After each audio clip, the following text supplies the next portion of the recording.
Guys আজকে এখানে ডিম ফাটিয়েছে মা। এখানে 3টি ডিম দিচ্ছে, এখানটি গোলাচ্ছে। এখন ডিম ভাজা হবে।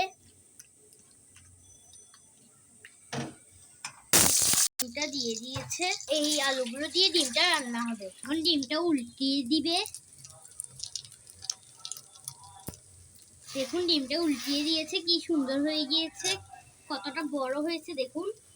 লাল শাক আর ভাতটা শাক সিদ্ধ করে নিয়েছে, এটা এখন বাগারে ভাতটা শাক আর লাল শাক বাগারে দিয়েছে।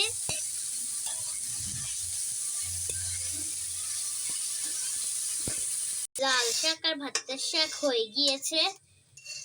কাঁচামরিচ, পেঁয়াজ, ধনিয়া পাতা দিয়ে আজকে রান্না হয়। আজকে প্রথমে দিয়ে দিল, পেঁয়াজগুলো দিয়ে দিয়েছে, আদা বাটা রসুন বাটা এখানে দিয়ে দিল, মরিচটা দিয়ে দিল, মাংসের মশলা, হলুদ গুঁড়ো, লবণ।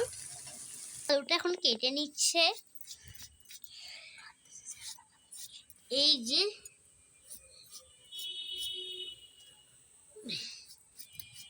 কেটে নিচ্ছে সবগুলো। এই যে এখন আলুটা দিয়ে দিবে। এই যে আলুটা দিয়ে দিল, এখানে একটু টমেটো দিচ্ছে, ডিমটি দিয়ে দিয়েছে। তরকারিটা হয়ে গিয়েছে, দেখুন দেখতে কতটা সুন্দর লাগছে।